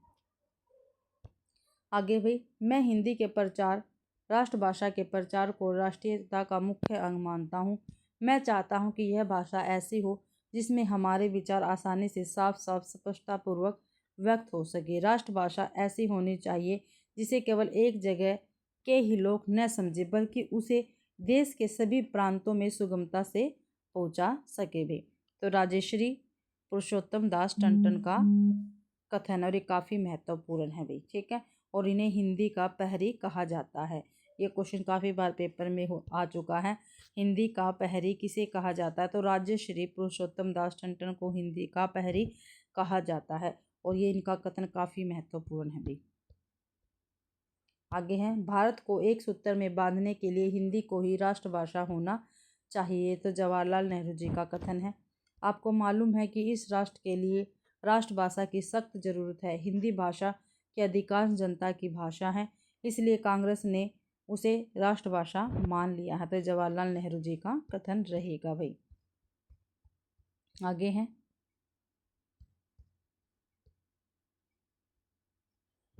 हिंदी और उर्दू में कोई अंतर नहीं, सिवाय इसके कि हिंदी नागरी लिपि में लिखी जाती है और उर्दू फारसी लिपि में। तो जवाहरलाल नेहरू ने ही कहा है भाई। हिंदी को ऊंची से ऊंची शिक्षा का माध्यम होना चाहिए। क्या भी हिंदी को ऊंची से ऊंची शिक्षा का माध्यम होना चाहिए, डॉक्टर भीमराव अंबेडकर ने कहा है। काफ़ी महत्वपूर्ण कथन है। हिंदी वह धागा है जो विभिन्न मातृ भाषाओं रूपी फूलों पर पिरोकर भारत माता के लिए सुंदर हार का सर्जन करेगा। ये डॉक्टर जाकिर हुसैन का है कथन। हिंदी के बिना भारत की राष्ट्रीयता की बात करना व्यर्थ है। वीपी गिरी का कथन है भाई। आगे है, हिंदी किसी भी भाषा का अहित नहीं करती, अपितु वह तो सभी आधुनिक भारतीय भाषाओं के विकास एवं समृद्धि में सहयोग देकर समन्वय का मार्ग खोलती है। ये ज्ञानी जेल सिंह का है भी। आगे है, हिंदी का स्वभाव प्रेम एवं सहिष्णुता से ओतप्रोत है और यही उसकी विशेषता है। तो ज्ञानी जेल सिंह का है ये। आगे है, ये सभी भाषाएं भारत की सांस्कृतिक संपत्ति की समान उत्तराधिकारी है। ये भारत की राष्ट्रभाषाएं हैं। इनमें से हिंदी भारत की राष्ट्रीय संपर्क भाषा, क्योंकि इस भाषा का परिवार सबसे बड़ा है। ये श्रीमती इंदिरा गांधी जी का कथन है। आगे हिंदी को जानना हमारा राष्ट्र धर्म है। क्या भाई, हिंदी को जानना हमारा क्या है, राष्ट्र धर्म है। तो डॉक्टर शंकर दयाल शर्मा का कथन रहेगा। आगे है, मैं कुंजी कहता हिंदी को, खुलता जिससे सामूहिक मन, क्षेत्रवृत्ति से उठकर ही हम कर सकते जन राष्ट्रीय संगठन। तो ये सुमित्रानंदन पंत जी का कथन है और लोकायतन में कहा गया है। ठीक है, मैं कुंजी कहता हिंदी को, खुलता जिससे सामूहिक मन, क्षेत्रवृत्ति से उठकर ही हम कर सकते हैं जन राष्ट्रीय संगठन। ठीक है, सुमित्रानंदन पंत जी का कथन रहेगा। आगे, दक्षिण भारत में गांधी जी और उनके अनुयायियों सहयोगियों ने जितना हिंदी प्रचार किया उतना और किसी नेता, राजनीतिक पार्टी या सांस्कृतिक संस्था ने नहीं किया। तो रामविलास शर्मा जी का कथन है भाई। आगे है हमारी संपर्क भाषा। ठीक है, राजभाषा पढ़ लिया, राष्ट्रभाषा पढ़ लिया, संपर्क भाषा हमें देखना है। एक और ये पेपर में पूछी जाती है भाई। स्वाधीनता प्राप्ति के बाद राजभाषा राष्ट्रभाषा के अतिरिक्त एक अन्य शब्द संपर्क भाषा का प्रयोग हिंदी के संबंध में अक्सर होने लगा भाई। संपर्क भाषा का अर्थ होता है, ये भी काफ़ी महत्वपूर्ण है, ये भी पेपर में पूछे जाते हैं। का अर्थ होता है ऐसी भाषा जो दो विभिन्न भाषिक क्षेत्रों के बीच संपर्क सूत्र का कार्य करे। स्वाभाविक रूप से हिंदी सारे देश में संपर्क भाषा का कार्य करती है। संपर्क भाषा एवं राष्ट्रभाषा में अंतर। जिन देशों में भाषिक वैविध्य कम होता है वहाँ संपर्क भाषा की आवश्यकता होती है तथा राष्ट्रभाषा ही संपर्क भाषा का कार्य करती है। वर्तमान समय में प्राय राजनीतिक आधार पर यह विचार स्वीकार किया जा चुका है कि हिंदी भारत की संपर्क भाषा है। ठीक है, वह भारत की राष्ट्रभाषा भी है, किंतु उसके साथ साथ संविधान की 8वीं सूची में शामिल सभी भाषाएं राष्ट्रीय भाषाएं अथवा राष्ट्र की भाषाएं हैं। आगे है हिंदी की संवैधानिक स्थिति, काफ़ी महत्वपूर्ण है भाई, यहाँ से क्वेश्चन आते ही आते हैं। ठीक है, तो देखते हैं। 14 सितंबर 1949 ईस्वी को भारतीय संविधान में हिंदी को राजभाषा का दर्जा मिला। तो हिंदी को राजभाषा का दर्जा कब मिला था भाई? भारतीय संविधान में 14 सितंबर 1949 को। ये भी पेपर में आए हुए क्वेश्चन बनते हैं यहाँ से। ठीक है, आगे है भारतीय संविधान के भाग 5, 6 और 17 में राजभाषा संबंधी उपबंध है। ठीक है, भारतीय संविधान के कौन कौन से भाग में? 5, 6 और 17 में राजभाषा संबंधी भाई उपबंध है। भाग 17 का शीर्षक राजभाषा है। जो भाग 17 है इसका शीर्षक ही राजभाषा है भाई। इस भाग में 4 अध्याय है। जो भाग 17 है, ठीक है, इसमें 4 अध्याय है जो अनुच्छेद 343 से 351 के अंतर्गत समाहित है। ठीक है, 343 से 351 के अंतर्गत समाहित है भाई ये 4 भाग जो भाग 17 में है और इसका शीर्षक राजभाषा है। ठीक है, काफ़ी महत्वपूर्ण पॉइंट है यहाँ से, तो प्लीज़ आप इनको अच्छे प्रकार से देखना। यह मुंशी आयंगर फार्मूला के नाम से विख्यात है। ठीक है, पूछा जा सकता है अनुच्छेद 343 से 351 जो है वो किस नाम से विख्यात है? तो मुंशी आयंगर फार्मूला के नाम से विख्यात है भाई। मुंशी आयंगर फार्मूला के नाम से विख्यात है 343 से 351 अनुच्छेद। इसके अतिरिक्त अनुच्छेद 120(1) और 210 है जिसमें संसद एवं विधान मंडलों के भाषा संबंधी विवरण है। ठीक है, संसद एवं विधान मंडलों के भाषा संबंधी विवरण किसमें है? 120(1) में और 210 में। ठीक है, आगे है अनुच्छेद 120(1) और 2 देखते हैं। अनुच्छेद आपके लिए काफ़ी महत्वपूर्ण है भाई। संविधान के अनुच्छेद 120(1) में कहा गया है संसद में कार्य हिंदी में या अंग्रेजी में किया जाएगा। ठीक है, 120(1) में कहा गया भाई संसद में जो कार्य होगा वो हिंदी या अंग्रेजी में किया जाएगा। आगे कहा गया है कि यदि कोई व्यक्ति हिंदी में या अंग्रेजी में विचार प्रकट करने में असमर्थ है तो लोकसभा का अध्यक्ष या राज्यसभा का सभापति उसे अपनी मातृभाषा में बोलने की अनुमति दे सकता है। ये 120(1) में अनुच्छेद में कहा गया है।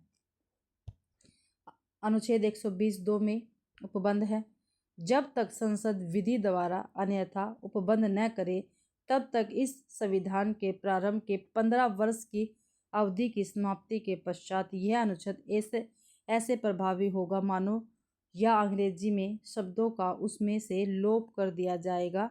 ठीक है, अर्थात 26 जनवरी 1965 से संसद का कार्य केवल हिंदी में ही होगा। तो ये अनुच्छेद 120 में ही लिखा गया है भाई, अनुच्छेद 120 के दूसरे 2 पार्ट में। आगे हैं, अब है अनुच्छेद 210।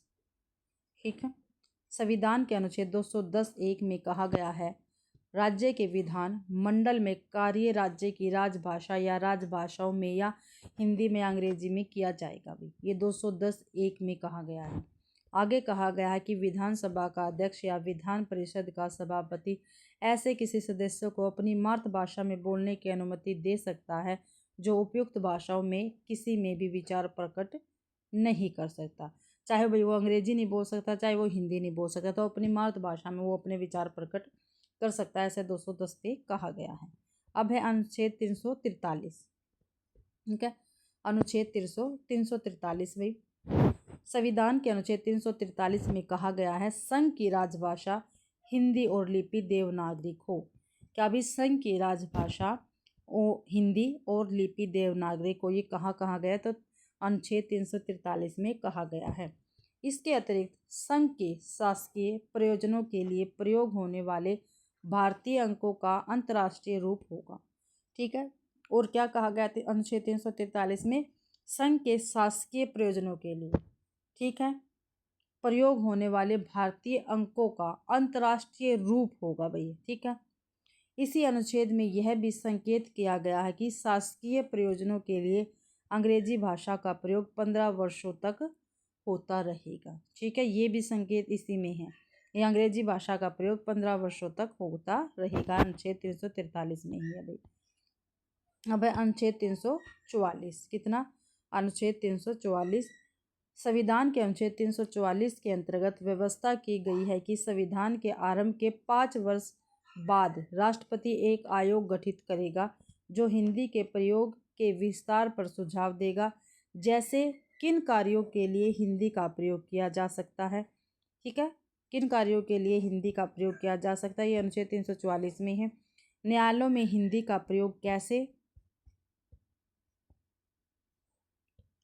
कैसे बढ़ाया जा सकता है, अंग्रेजी का प्रयोग कहाँ व किस प्रकार सीमित किया जा सकता है भाई, आदि। इस प्रकार का आयोग संविधान के आरंभ से 10 वर्षों के बाद भी गठित किया जाएगा। ये आयोग भारत की उन्नति की प्रक्रिया तथा अहिंदी भाषी वर्गों के हितों को ध्यान में रखते हुए अनुशंसा करेंगे। आयोग की सिफारिश पर संसद की एक विशेष समिति राष्ट्रपति को राय देगी। राष्ट्रपति पूरी रिपोर्ट या उससे कुछ अंशों को लागू करने के लिए निर्देश जारी करेगा। तो 344 में ये कहा गया था भाई। अब है अनुच्छेद 345। अनुच्छेद 345 के अनुसार किसी राज्य का विधानमंडल विधि द्वारा उस राज्य में प्रयुक्त होने वाली या किन्हीं अन्य भाषाओं को या हिंदी को शासकीय प्रयोजनों के लिए स्वीकार कर सकेगा। यदि किसी राज्य का विधानमंडल ऐसा नहीं कर तो अंग्रेजी भाषा का प्रयोग यथावत किया जाता रहेगा। ठीक है, ये 345 में कहा गया है। 346 में भाई, 346 के अनुसार संघ द्वारा निर्धारित भाषा एक राज्य और दूसरे राज्य के बीच में तथा किसी राज्य और संघ की सरकार के बीच पत्र आदि की राजभाषा होगी। ये 346 में कहा गया है। यदि 2 या 2 से अधिक राज्य परस्पर हिंदी भाषा को स्वीकार करना चाहे तो उसका प्रयोग किया जा सकेगा, और ये काफ़ी महत्वपूर्ण अनुच्छेद है। अनुच्छेद 347। अनुच्छेद 347 के अनुसार यदि किसी राज्य की जनसंख्या का पर्याप्त भाग यह चाहता हो कि उसके द्वारा बोली जाने वाली भाषा को उस राज्य में मान्यता दी जाए, दूसरी भाषा के रूप में मान्यता दी जाए, और इसके लिए लोकप्रिय मांग की जाए, तो राष्ट्रपति यह निर्देश दे सकेगा कि ऐसी भाषा को भी राज्य में सर्वत्र या उसके किसी भाग में ऐसे प्रयोजन के लिए जो विनिर्दिष्ट करे शासकीय मान्यता दी जाए। अनुच्छेद 348। अनुच्छेद 348 में कहा गया है कि जब तक संसद विधि द्वारा कोई और प्रबंध न करे तब तक उच्चतम न्यायालय तथा उच्च न्यायालयों की सभी कार्रवाई अंग्रेजी में ही होगी। ठीक है, 348 में कहा गया है इसके अतिरिक्त निम्नलिखित विषयों के प्राधिकृत पाठ अंग्रेजी में होंगे। देख लेते हैं किस किस में भाई। संसद के प्रत्येक सदन या किसी राज्य के विधानमंडल के प्रत्येक सदन में प्रयुक्त किए जाने वाले सभी विधेयक या उनके प्रस्तावित संशोधन, संसद या किसी राज्य के विधानमंडल द्वारा पारित सभी अधिनियम और राष्ट्रपति या किसी राज्य के राज्यपाल द्वारा जारी किए गए अध्यादेश, संविधान के अधीन अथवा संसद या किसी राज्य के विधानमंडल द्वारा बनाई गई किसी विधि के अधीन जारी किए गए सभी आदेश, नियम, विनियम और उपविधियां। इसी अनुच्छेद में यह भी स्पष्ट किया गया है कि किसी राज्य का राज्यपाल राष्ट्रपति की पूर्व अनुमति से उच्च न्यायालय की कार्रवाई के लिए हिंदी भाषा या उस राज्य में मान्य भाषा का प्रयोग प्राधिकृत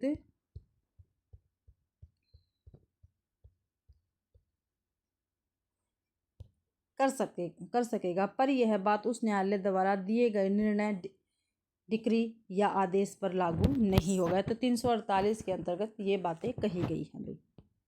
अनुच्छेद 349 के अनुसार संसद यदि राजभाषा से संबंधित कोई विधेयक या संशोधन पारित करना चाहे तो राष्ट्रपति की पूर्व मंजूरी लेनी पड़ेगी और राष्ट्रपति आयोग की सिफारिश पर और उन सिफारिशों पर गठित रिपोर्ट पर विचार करने के पश्चात ही अपनी मंजूरी देगा, अन्यथा नहीं। ठीक है, तो ये पूछा जाता है भाई। आगे है अनुच्छेद 350 भाई। अनुच्छेद 350 के अंतर्गत उन वर्गों पर विशेष ध्यान दिया गया है जो भाषाई आधार पर अल्पसंख्यक वर्ग में आते हैं। ठीक है, अल्पसंख्यक वर्ग में, ठीक है, 350 में ध्यान दिया गया है, आपको ध्यान रखना है। ठीक है, कई बार मिलान में भी ये क्वेश्चन पूछे जाते हैं। ठीक है, तो ध्यान रखना है। इस अनुच्छेद के अनुसार राष्ट्रपति एक विशेष अधिकारी की नियुक्ति करेगा। ठीक है, 350 के अनुसार, जो इन वर्गों से संबंधित विषयों पर रक्षा के उपाय करेगा। इसके साथ ही अल्पसंख्यक बच्चों की प्राथमिक शिक्षा उनकी मातृभाषा में दिए जाने की पर्याप्त सुविधा सुनिश्चित की जाएगी। तो 350 अनुच्छेद में ही की गई बच्चों की प्राथमिक शिक्षा उनकी मातृभाषा में, ठीक है, दी जाएगी। अनुच्छेद 350 के अंतर्गत ही आएगा भाई। अनुच्छेद 351 में कहा गया है, संघ का यह कर्तव्य होगा कि वह हिंदी भाषा का प्रचार बढ़ाए, उसका विकास करे, ताकि वह भारत की सामाजिक संस्कृति के सभी तत्वों की अभिव्यक्ति का माध्यम बन सके।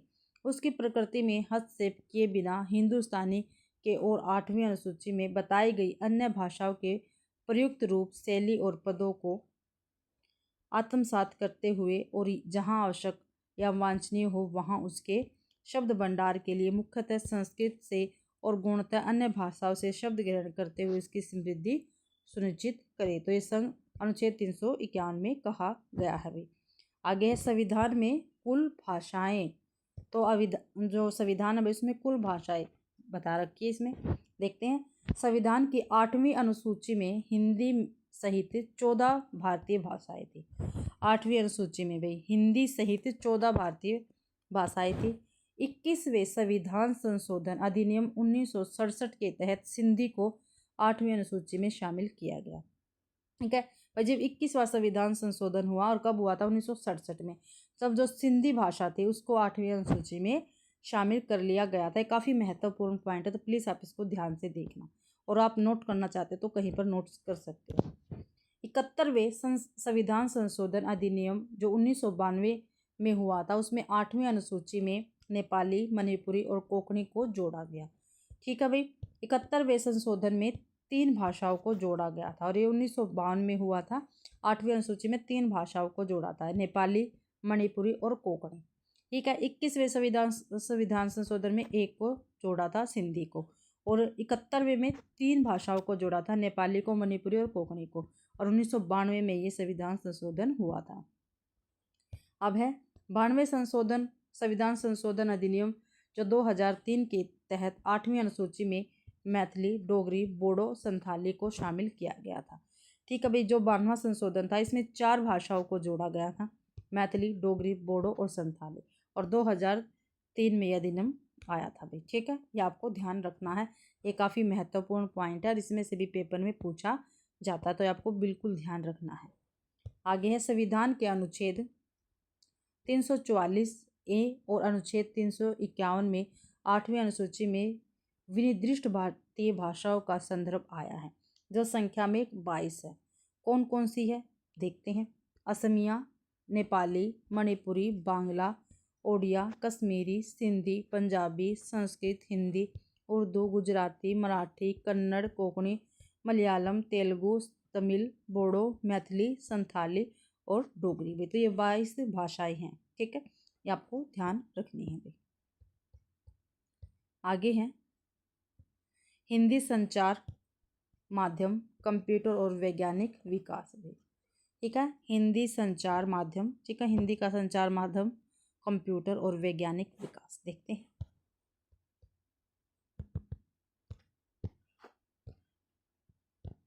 संचार माध्यम और हिंदी। ठीक है, सूचनाओं के आदान प्रदान का माध्यम संचार माध्यम कहलाता है। ये भी पेपर में पूछा गया था। ठीक है, और स्टेट के पेपर में पूछा गया था। जो मैंने स्टेट की सीरीज चलाई थी 2025 वाली सीरीज, जिसमें मैंने आपको 2000 के लगभग क्वेश्चन करवाए थे, उनमें ये सभी क्वेश्चन पूछे गए थे। तो देख लो भाई ये कितने ज़रूरी है, हर किसी के लिए कर दे, और नेट में तो पूछे ही जाते हैं। सूचनाओं के आदान प्रदान का माध्यम संचार माध्यम कहलाता है, जैसे पत्र पत्रिकाएं, मोबाइल आदि। जन जन तक समाचार और सूचनाओं या महत्वपूर्ण जानकारियों को पहुंचाना जनसंचार कहलाता है। ठीक है, देखो संचार माध्यम क्या कहलाता है, सूचनाओं का आदान प्रदान का माध्यम संचार माध्यम कहलाता है। और इसमें कैसे आएंगे, जैसे पत्र पत्रिकाएं हो गई, मोबाइल हो गया। ठीक है, एक दूसरे से क्या हम अपनी बातों का आदान प्रदान करते रहते हैं, पत्र पत्रिकाओं के माध्यम से भी और मोबाइल के माध्यम से भी। ठीक है, आगे है जन जन तक समाचार सूचनाओं या महत्वपूर्ण जानकारियों को पहुंचाना जनसंचार कहलाता है।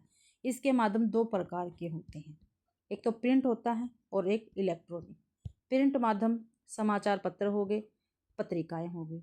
इलेक्ट्रॉनिक में श्रव्य जैसे रेडियो हो गया, दृश्य श्रव्य जैसे टीवी हो गया।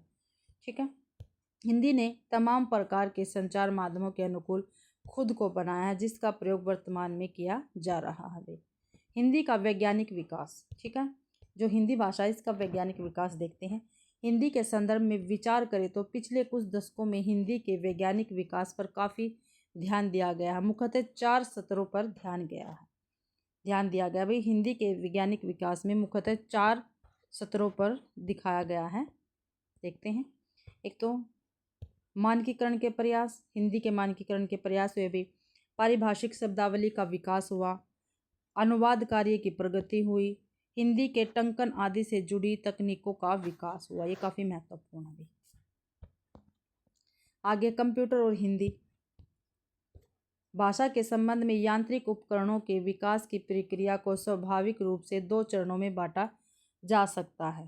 ठीक है, कंप्यूटर पूर्व यांत्रिकरण और कंप्यूटरीकरण भाई। ठीक है, 2 चरणों में बांटा गया है, कंप्यूटर पूर्व यांत्रिकरण और कंप्यूटरीकरण भाई। कंप्यूटर और हिंदी के अंतर्गत आएगा। कंप्यूटर पूर्व यांत्रिकरण, भाषा के यांत्रिकरण की शुरुआत टाइपराइटर से होती है।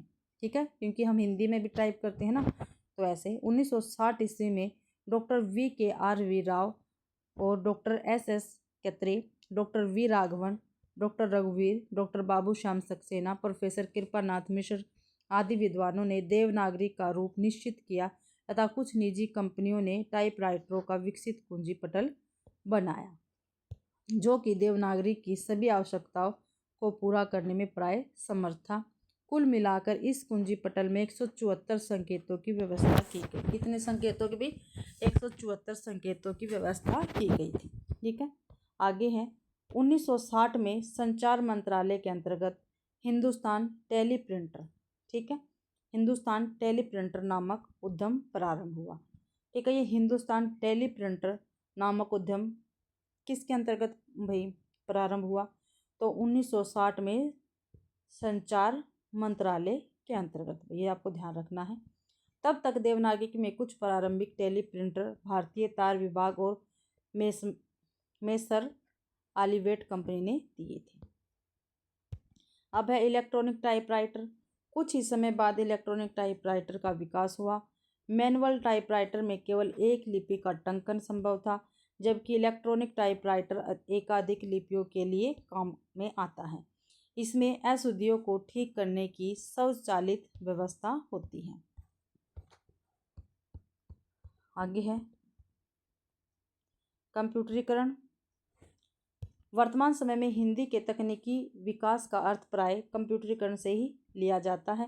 कंप्यूटर के दो अंग होते हैं, ठीक है। कंप्यूटर के कितने अंग बताएं? दो, हार्डवेयर और सॉफ्टवेयर। हार्डवेयर का संबंध कंप्यूटर की मशीन से है। मशीन के स्तर पर हिंदी अथवा अंग्रेजी का कोई अंतर नहीं पड़ता। सॉफ्टवेयर का अर्थ उन सभी प्रोग्रामों से है जो कंप्यूटर को संचालित करते हैं।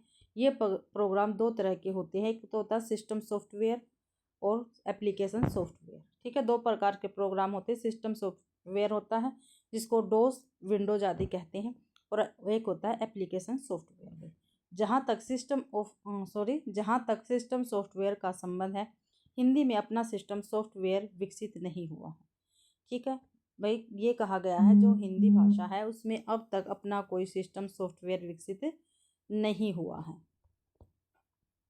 एप्लीकेशन सॉफ्टवेयर ही वह क्षेत्र है जो सीधे सीधे हिंदी के कंप्यूटरीकरण से जुड़ा है। इस क्षेत्र में दो तरह के कार्य कंप्यूटर प्रमुख रूप से करता है, एक तो आंकड़ा संस्थान, डाटा प्रोसेसिंग भाई, तथा शब्द संस्थान यानी वर्ड प्रोसेसिंग, ठीक है। ये दो काम कंप्यूटर प्रमुख रूप से करता है, एक तो डाटा प्रोसेसिंग और वर्ड प्रोसेसिंग। डाटा प्रोसेसिंग को हिंदी में कहते हैं आंकड़ा संसाधन और वर्ड प्रोसेसिंग को कहते हैं शब्द संसाधन। 1977 तक हिंदी में ऐसा कोई कार्यक्रम उपलब्ध नहीं था।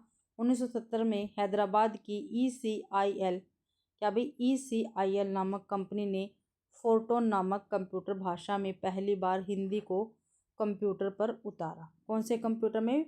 फोर्टोन नामक कंप्यूटर में, ठीक है। पहली बार हिंदी को कंप्यूटर में उतारा था भाई। और कौन सी कंपनी थी ये? ECIL कंपनी थी 1977 में भी। 1980 के आसपास दिल्ली की DCM नामक कंपनी ने सिद्धार्थ नामक मशीन पर शब्दमाला कार्यक्रम तैयार किया। इस पे भाई सिद्धार्थ नामक मशीन पर शब्दमाला कार्यक्रम तैयार किया था भाई 1980 में DCM कंपनी ने। यह हिंदी मशीन द्विभाषी शब्द संसाधक थी, एक साथ दोनों भाषाओं में सामग्री संसाधनों की सुविधा देती थी भाई। इसी समय हैदराबाद की CMC नामक कंपनी ने 3 भाषाओं अंग्रेजी, हिंदी और एक भारतीय भाषा में शब्द संस्थान के लिए लिपि नामक मशीन तैयार की। कौन सी मशीन तैयार की भाई? लिपि नामक, जो 3 भाषाओं, ठीक है, 3 भाषाओं के लिए बनी थी। 3 भाषाओं में शब्द संस्थान के लिए बनी गई। इन सभी कार्यक्रमों में प्राय 2 कंपनियां थी, एक तो लेजर मुद्रण या फोटो कंपोजिंग में प्रयुक्त नहीं हो सकते थे। इनके कुंजी पटल अलग अलग थे और अक्षरों की बनावट में भी अंतर था। इस संदर्भ में पुणे स्थित भारत सरकार की कंपनी सीडैक, ठीक है, पुणे स्थित भारत सरकार की कंपनी सीडैक, ठीक है, का योगदान महत्वपूर्ण है। इस कंपनी ने 1984 के आसपास GIST नामक तकनीक का विकास किया। जिस्ट एक कंप्यूटर कार्ड है जिसे कंप्यूटर में लगा देने पर हिंदी तथा सभी भारतीय भाषाओं में कंप्यूटर के पर्दे पर अक्षर छापे जा सकते हैं भाई, ठीक है। जिस्ट हिंदी के कंप्यूटरीकरण में कुछ और क्षेत्रों को भी जोड़ा गया है जिसमें अनुवाद तथा शिक्षण प्रमुख है। मोदी जेरोक्स ने ऐसे ही एक कार्यक्रम का प्रयोग करते हुए एक ऐसी फोटोकॉपी मशीन बनाई है जो अंग्रेजी के पाठ को हिंदी में फोटोकॉपी करती है भाई। आगे है, नए लोग हिंदी को कंप्यूटर के माध्यम से सीख सके इसके लिए लीला नामक एक पैकेज तैयार किया गया। कौन सा पैकेज? लीला नामक एक पैकेज तैयार किया गया जो उच्चारण, लिपि तथा चित्रों के माध्यम से बच्चों तथा विदेशियों को हिंदी का ज्ञान कराता है। आगे है, 1977 के बाद से हिंदी के कंप्यूटरीकरण में तीव्र प्रगति हुई। इस तीव्र विकास में जिन संस्थानों का प्रमुख रूप से योगदान है उनमें राजभाषा विभाग का तकनीकी विभाग तथा इलेक्ट्रॉनिक विभाग प्रमुख है भाई, ठीक है, ये आपको ध्यान रखना है। इलेक्ट्रॉनिक विभाग ने भाषा प्रौद्योगिकी मशीन का आरंभ किया। जो इलेक्ट्रॉनिक विभाग था इसने क्या किया था? भाषा प्रौद्योगिकी मशीन का आरंभ किया था जो आज काफ़ी सफलतापूर्वक आगे बढ़ रहा है। कंप्यूटर हिंदी टाइपिंग मुख्यतः 3 विधियां हैं, ठीक है। जो कंप्यूटर की हिंदी टाइपिंग है इसकी 3 विधियां हैं भाई, ठीक है। 3 विधियां कौन कौन सी है देखते हैं। एक है रेमिंगटन टाइपिंग, एक है इनस्क्रिप्ट टाइपिंग इन है, एक है फोनेटिक टाइपिंग। ये तो 3 विधियां हैं भाई, रेमिंगटन टाइपिंग, इनस्क्रिप्ट टाइपिंग और फोनेटिक टाइपिंग। इनस्क्रिप्ट भारत की आधिकारिक टाइपिंग पद्धति है जिसका विकास राजभाषा विभाग ने किया है। इनस्क्रिप्ट का भाई कुछ समय पहले तक हिंदी यूनिकोड का फोनेटिक या ट्रांसलिटरेशन कीबोर्ड लेआउट वाला केवल 12 सॉफ्टवेयर ही प्रचलित था। अब भाषा इंडिया का इंडिक IME का प्रयोग बहुतायत में हो रहा है। इसी प्रकार गूगल इनपुट आदि सॉफ्टवेयर भी हिंदी टाइपिंग के लिए प्रयोग में लाए जा रहे हैं। आगे है भाई देवनागरी लिपि। ठीक है, कौन सी देवनागरी लिपि? ठीक है, लिपि देखते हैं। लिखावट भाषा की सभी ध्वनियों के लिए निर्धारित प्रतीक चिन्हों को लिपि कहते हैं। ठीक है भाई, लिखावट या भाषा की सभी ध्वनियों के लिए निर्धारित प्रतीकों को लिपि कहा जाता है। ठीक है, कामता प्रसाद गुरु के अनुसार लिखित भाषा में मूल ध्वनियों के लिए जो चिन्ह माने लिए जाते हैं वे वर्ण कहलाते हैं, पर जिस रूप में लिखे जाते हैं उसे लिपि कहते हैं। तो ये काफ़ी महत्वपूर्ण की कोटेशन है, आपको ध्यान रखना। ये परिभाषा भी पेपर में पूछी गई है। ठीक है, क्या भाई, क्या है कामता प्रसाद गुरु की परिभाषा लिपि के अकॉर्डिंग? तो लिखित भाषा में मूल ध्वनियों के लिए जो चिन्ह मान लिए गए हैं वे वर्ण कहलाते हैं, पर जिस रूप में लिखे जाते हैं उसे लिपि कहते हैं। ठीक है, आगे है भारत में प्राचीन समय में 3 लिपियां प्रसिद्ध थी। ठीक है, कितनी लिपियां प्रसिद्ध थी भाई? 3 लिपियां प्रसिद्ध थी। एक तो सिंधु घाटी लिपि, दूसरी खरोष्टी लिपि, तीसरी थी ब्राह्मी लिपि। ठीक है, सिंधु घाटी लिपि कुछ चित्राक्षर थी, कुछ ध्वन्याक्षर थी। इसके प्राचीनतम नमूने हड़प्पा और मोहनजोदड़ो से प्राप्त हुए हैं। सिंधु घाटी लिपि की ध्वनि चिन्ह संख्या को लेकर विद्वानों के मतों में भेद है। हंटर इसकी संख्या 253, लैंडन 228 तथा ग्रेड एवं स्मिथ 396 मानते हैं। ठीक है भाई, ध्वनि चित्र संख्या, ठीक है, इनकी संख्या। विभिन्न प्राचीन भारतीय लिपियों का उल्लेख बौद्ध ग्रंथ ललित विस्तर में मिलता है। ललित विस्तर, ठीक है, बौद्ध ग्रंथ एक, ठीक है, इसमें भारतीय लिपियों का उल्लेख मिला है। इस ग्रंथ में अशोक के समय की लिपि का नाम ब्राह्मी बताया गया है। जो ललित विस्तर ग्रंथ है इसमें अशोक के समय की लिपि को भाई क्या कहा गया? ब्राह्मी कहा गया है। आगे है नित्य सोड विकरणों के भाष्य सेतुबंध में भास्करानंद ने ब्राह्मी का नाम नागर या नागरी लिपि कहा है। बुलर के अनुसार भारतीयों ने सामी लिपि के आधार पर 500 ईसा पूर्व के लगभग ब्राह्मी लिपि का निर्माण किया था। ये बुलर के अनुसार भाई भारतीयों ने सामी लिपि के आधार पर 500 ईसा पूर्व लगभग ब्राह्मी लिपि का निर्माण किया था। इनके अनुसार ब्राह्मी लिपि में 41 अक्षर है। किसके अनुसार? बुलर के अनुसार है भैया। ठीक है, जो ब्राह्मी लिपि इसमें 41 अक्षर थे जिसमें 9 स्वर तथा 32 व्यंजन थे। आगे है कनिंगम के अनुसार आर्यों ने किसी प्राचीन चित्रलिपि के आधार पर ब्राह्मी लिपि बनाई थी। ये कनिंगम के अनुसार है। ठीक है, एडमंड थॉमस के अनुसार ब्राह्मी लिपि का निर्माण द्रविड़ों ने किया भाई। आगे है ब्राह्मी लिपि के प्राचीनतम नमूने पिपराला के सपूत और बडली गांव से प्राप्त हुए हैं। पिपराला के सपूत कहाँ हैं? बस्ती में, और बडली गांव कहाँ है? अजमेर में। तो ब्राह्मी लिपि के प्राचीन नमूने वहाँ से हमें मिले हैं।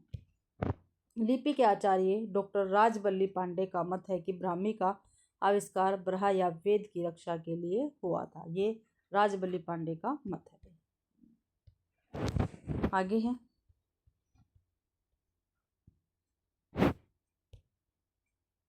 खरोष्टी लिपि का प्रचलन उत्तर प्रदेश भारत में 1000 वर्ष तक रहा।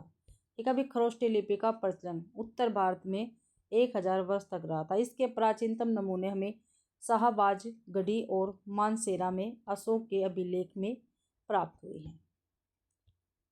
अरमाइक लिपि से खरोष्टी लिपि की उत्पत्ति हुई है। प्राचीन भारत में खरोष्टी लिपि दाई ओर से बाई ओर लिखी जाती थी। ठीक है, दाई ओर से बाई ओर लिखी जाती थी खरोष्टी लिपि। चीनी विश्वकोश फासवान सुलीन के अनुसार ब्राह्मी लिपि का नामकरण आचार्य ब्रह्मा के नाम पर हुआ है। ये किसके अनुसार है? फास्वांसु लिन के अनुसार भाई, ये चीनी विश्वकोश है। कुछ लोग ब्रह्मा से जोड़कर भी ब्राह्मी को देखते हैं। विकास की दृष्टि से ब्राह्मी लिपि को 3 भागों में विभाजित किया जा सकता है। कौन कौन सा है भाई? प्रागैतिहासिक काल, इसमें वैदिक काल से 6ठी शती ईसा पूर्व तक भाई। बौद्ध काल, जब ब्राह्मी लिपि गोल आकार लेने लगी। गुप्त काल, जिसके बाद ब्राह्मी आधुनिक लिपि में विकसित हुई। गुप्त काल के आरंभ में ब्राह्मी के 2 भेद हो गए थे, एक तो दक्षिणी और दूसरा उत्तरी। सिद्ध मात्रिक लिपि को डॉक्टर वुलर ने न्यून कोणीय लिपि नाम दिया है। ठीक है, न्यून कोणीय लिपि नाम वुलर ने किसको दिया? तो सिद्ध मात्रिक लिपि को दिया है। और ये भी पूछा जाता है न्यून कोणीय लिपि नाम किसने दिया? तो डॉक्टर वुलर ने दिया है। यही लिपि कालांतर में कुटिल लिपि के नाम से जानी गई। जो न्यून कोण लिपि है यही कालांतर में कुटिल लिपि के नाम से जानी गई। अब इसका देखते हैं, ग्राफ के माध्यम से हम जानते हैं। ब्राह्मी लिपि या गुप्त लिपि, ठीक है, इससे भाई दो शैलियों का विकास हुआ, एक तो दक्षिण शैली, दूसरी उत्तर शैली। दक्षिण शैली तेलुगु, कन्नड़, तमिल लिपि का विकास, ठीक है, दक्षिण शैली में। उत्तरी शैली में भाई, उत्तरी शैली में गुप्त लिपि जो 4 से लेके 5वीं सदी तक थी। फिर इसके बाद गुप्त लिपि से ही सिद्ध मात्रिका या कुटिल लिपि, ठीक है, गुप्त लिपि से कुटिल लिपि 6वीं सदी तक।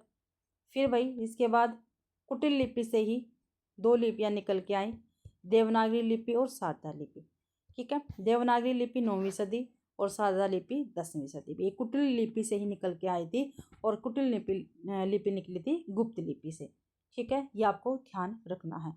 और गुप्त लिपि उत्तर शैली से भी, तो ये ध्यान रखना है, काफ़ी महत्वपूर्ण। कई बार इनका क्या है, कर्म में भी लगाने पूछ लिए जाते हैं। आगे है देवनागरिक लिपि। जो देवनागरी लिपि है ये हम देखते हैं। देवनागरी लिपि का सर्वप्रथम प्रयोग गुजरात के राजा जयभट्ट के एक शिलालेख में हुआ भाई, ठीक है। जो देवनागरी लिपि है इसका सर्वप्रथम प्रयोग गुजरात के राजा जयभट्ट के एक शिलालेख में हुआ, और कब हुआ? 7वीं-8वीं सदी में, ठीक है। आगे है देवनागरी लिपि के नामकरण के संबंध में अनेक मत हैं। देखते हैं क्या क्या मत है। ललित विस्तार नामक बौद्ध ग्रंथ में उल्लेखित नाग लिपि के आधार पर नागरी नाम पड़ा भाई, इसमें ललित विस्तार में। चक्रवर्ती सम्राट चंद्रगुप्त को देव तथा उसकी राजधानी पाटलिपुत्र को नागर कहा जाता है, ठीक है। चक्रवर्ती सम्राट चंद्रगुप्त को भाई देव तथा उसकी राजधानी को पाटलिपुत्र को नागर कहा जाता था। इसी से देवनागरिक नाम अस्तित्व में आया, ठीक है। चंद्रगुप्त को देव और इसकी राजधानी जो पाटलिपुत्र उसको नागर कहा जाता था, इसलिए देवनागरी लिपि अस्तित्व में आई भाई। कुछ विद्वान गुजरात के नागर ब्राह्मणों से नागरी के नामकरण को जोड़कर देखते हैं। डॉक्टर धीरेन्द्र वर्मा का मत काफ़ी महत्वपूर्ण है भाई। ये मत है कि मध्य युग की स्थापत्य शैली नागर के नाम पर नागरी नाम पड़ा भाई। आगे है रुद्रपट्टन सामा शास्त्री के अनुसार देवताओं की प्रतिमाओं के बनने के पूर्व उनकी उपासना सांकेतिक चिन्हों द्वारा होती थी, जो कई प्रकार के त्रिकोणादि यंत्रों के मध्य में लिखे जाते थे। वे यंत्र देवनागर कहलाते थे और उनके मध्य लिखे जाने वाले अन्य प्रकार के सांकेतिक चिन्ह वर्ण माने जाने लगे। इसी प्रकार से उनका नाम देवनागरी हुआ। आगे है मुद्रण के लिए देवनागरी टाइप सबसे पहले यूरोप में बने भाई, ठीक है। मुद्रण के लिए देवनागरी टाइप सबसे पहले कहाँ बने थे? यूरोप में बने थे। चाइना इलस्ट्रेटरा देवनागरी में प्रकाशित होने वाली प्रथम पुस्तक है। जो चाइना इलस्ट्रेटरा है जो 1667 में प्रकाशित हुई, वो देवनागरी में प्रकाशित होने वाली प्रथम पुस्तक है। चार्ल्स विल्किंस और पंचानन को भारत में नागरी टाइप बनाने का श्रेय दिया जाता है भाई, ठीक है। किसने? चार्ल्स विल्किंस और पंचानन को भारत में नागरी टाइप बनाने का श्रेय दिया जाता है, आपको ध्यान रखना है। देवनागरी लिपि की विशेषताएं, ठीक है, विशेषताएं देखते हैं इसकी। यह एक अक्षरात्मक लिपि है, इसकी विशेषताएं काफ़ी बार पूछी गई है भी देवनागरी लिपि की, ठीक है। तो ये क्या है? एक अक्षरात्मक लिपि है, ठीक है। इसके ध्वनि चिन्ह संस्कृत व्याकरण के अनुसार वैज्ञानिक रूप से इस प्रकार वर्गीकृत है कि एक संतान विशेष से उच्चारित होने वाले अक्षर एक ही वर्ग में सम्मिलित है। उदाहरणतः मनुष्य के मुख विवर में से ध्वनियों के उच्चारण में सहायक होने वाले स्थानों का यदि वैज्ञानिक विवेचन किया जाए तो उसका क्रम इस प्रकार होगा, जैसे कंठ, तालु, मूर्धा, दंत, ओष्ठ, नासिका। आगे देवनागरी लिपि की अक्षरमाला भी इसी क्रम से वर्गीकृत है भाई। ठीक है। अक्षरों के क्रम की वैज्ञानिकता से संबंधित देवनागरी की यह विशेषता भी उल्लेखनीय है कि इसमें पहले क्रमानुसार स्वर रखे गए हैं। कंठ से श्वास सीधे स्वरों के रूप में निकलता है, उसके पश्चात ही व्यंजनों का क्रम है। रोमन लिपि में कोई स्वर कहीं और कोई कहीं है। ए सबसे पहले, तो ई 5वें पर, आई 9वें पर और ओ 15वें क्रम पर है भाई। नागरी लिपि की दूसरी विशेषता यह है कि इसके अक्षरों के नाम तथा इनके लिखित एवं उच्चरित रूप से में भिन्नता नहीं है। ठीक है। क्या भाई, क्या विशेषता है नागरी लिपि की? दूसरी विशेषता क्या है? जो इसके अक्षर है भाई, इसके अक्षरों के नाम तथा इनके लिखित एवं उच्चरित रूप में भिन्नता नहीं है। जैसे बोले जाते हैं वैसे ही लिखे जाते हैं भाई, जैसा कि अन्य लिपियों में है। उदाहरणतः रोमन लिपि में ऊ की ध्वनि का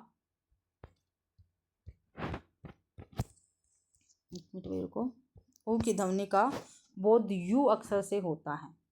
ठीक है। पुट होता है और द्वित्व ओ से भी। इसके अतिरिक्त ई के लिए कहीं रोमन लिपि का अक्षर प्रयुक्त होता है, कहीं आई का। ठीक है, इसको छोड़ देते हैं और इसमें देखते हैं इसकी विशेषता। हम देवनागरी लिपि की उल्लेखनीय विशेषता है मात्रा व्यवस्था। ठीक है। तीसरी विशेषता कौन सी? मात्रा व्यवस्था है भी है। ए को छोड़कर अन्य सभी स्वरों की ध्वनि को अन्य वर्णों के साथ उच्चरित करने के लिए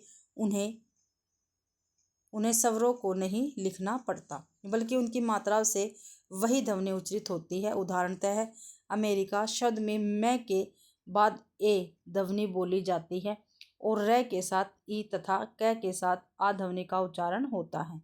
ठीक है। पर इन्हें मात्राओं के रूप में दिखा गया है। ठीक है। जैसे ये लिख दिया, ये मात्रा होगी। ठीक है। छोटी ए की, ठीक है, ए की मात्रा होगी, आ की मात्रा होगी, ऐसे लिखा जाएगा। ठीक है। आगे है, एक मिनट को भाई, जो विशेषता है वही बताऊंगा। ये रहा भाई, सॉरी, एक मिनट। देवनागरी लिपि में हर अक्षर सिरोरेखा युक्त है। ठीक है। हर एक अक्षर पर सिरोरेखा लगती है देवनागरी लिपि में, आपको ध्यान रखना है। ठीक है। जो उसकी अलग पहचान और अर्थवत्ता का द्योतक है। ठीक है। हर एक अक्षर पर लगती है। देखो, अब मैंने जैसे ये लिखा देव। ठीक है। अब इस पे लगाऊंगी तो अलग हो गया। ठीक है। अब नागरी, ये इस पे लगाऊंगी, इस पे लगा दी और इस पे लगा दी। ठीक है। तो ये गलत है। इसलिए देवनागरी लिपि पर जितने भी अक्षर है उन पे सभी पे सिरोरेखा लगेगी। आगे एक मिनट को देखते हैं। देवनागरी में एक वर्ण से एक ही ध्वनि संकेतित होती है। उर्दू या अंग्रेजी में ऐसा नहीं है। जो देवनागरी लिपि पर इसमें एक वर्ण से एक ही ध्वनि आएगी। देवनागरी में प्रत्येक ध्वनि के लिए एक ही वर्ण है। यह विशेषता भी केवल वैज्ञानिक लिपियों में पाई जाती है। क्या विशेषता भी? देवनागरी लिपि जो उसमें प्रत्येक ध्वनि के लिए एक ही वर्ण है। अगला आगे है, व्यंजनों के साथ होने पर देवनागरी में व्यंजन संयोग की प्रवृत्ति दिखाई देती है, जैसे प्र, श, त्र, ग आदि। ऐसा होने के कारण लेखन में स्थान बचता है। अंग्रेजी में ऐसे शब्दों में स्थान बहुत अधिक गिरता है, जैसे क्षेत्रीय, देख लो, ये से लिखा गया है। आगे है भाई, देवनागरी लिपि की सीमाएं या इसका दोष। इसके अक्षरों की बनावट बड़ी जटिल बताई गई है। देवनागरी लिपि जो, इसके अक्षरों की बनावट बड़ी जटिल बताई गई है। इन अक्षरों को लिखना और सीखना सिखाना बहुत कठिन तथा परिश्रम साध्य है। कहा गया है कि नन्हे बच्चों के मस्तिष्क पर इससे बहुत बोझ पड़ता है। ये इसमें दोष भी बताए गए भी देवनागरी लिपि में। ठीक है।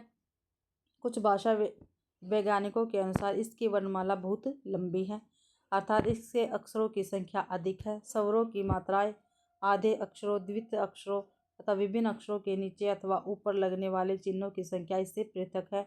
इतनी बड़ी वर्णमाला को स्मरण रखना, समझना और ठीक ठीक प्रयोग करना एक सामान्य विद्यार्थी के लिए तो कठिन है ही, साथ ही मुद्रण यानी छपाई और टंकन टाइप के लिए भी बहुत दुरूह है। तो इसमें भी दोष भी बताए गए हैं देवनागरी लिपि में। व्यवहारिक स्तर पर देवनागरी लिपि के अनेक अक्षर अनावश्यक बताए गए हैं। उन्हें हटाकर अक्षरमाला की संख्या कम करने के लिए सुझाव दिए गए। उदाहरणतः कुछ विद्वान कहते हैं कि सभी स्वरों का केवल ए के साथ उनकी मात्राएं लगाकर काम चलाया जा सकता है। ई उ ऊ ए ओ औ आदि की आवश्यकता नहीं है। ये क्रमशः ऐसे भी लग सकती है, ऐसे भी, ठीक है।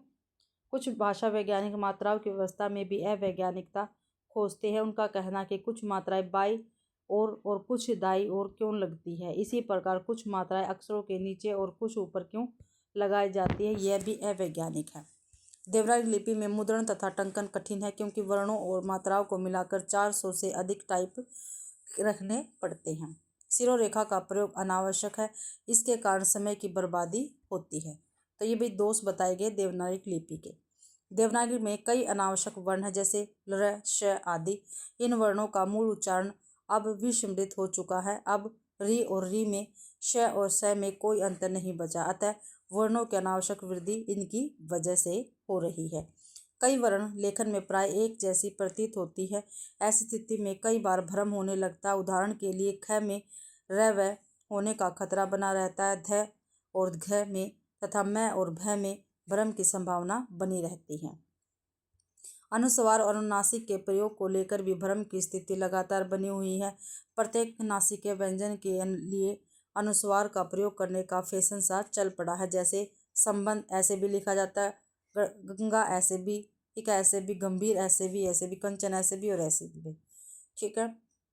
आगे है देवनागरी में वर्णों को संयुक्त करने का कोई निश्चित नियम नहीं है। कभी कभी वर्णों को आमने सामने रखने से संयुक्तिकरण की प्रक्रिया चलती है, जैसे कत्त, कंत आदि। कहीं कहीं वर्णों को ऊपर नीचे रखा जाता है, जैसे द्रप, अर्ज और भद्दा, गड्डी आदि में भी। मात्राएं लगाने की अगली है भाई, दोष हैं सभी देवनागरी लिपि के। मात्राएं लगाने की कोई निश्चित पद्धति नहीं है। कोई मात्रा वर्ण से पहले लगती है तो कोई वर्ण के कोई बाद में, कोई ऊपर लगती है जैसे ऐसे, तो कोई नीचे ऐसे, ठीक है, जैसे ई, छोटी, बड़ी, ठीक है, ए और ऊ। अतः वैज्ञानिक आधार का अभाव होने के कारण इससे लिपि के स्तर पर जटिलता पैदा हो जाती है। ई की मात्रा वर्ण से पहले लगती है जबकि उसका उच्चारण बाद में होता है। इससे वैज्ञानिकता का हनन होता है भाई।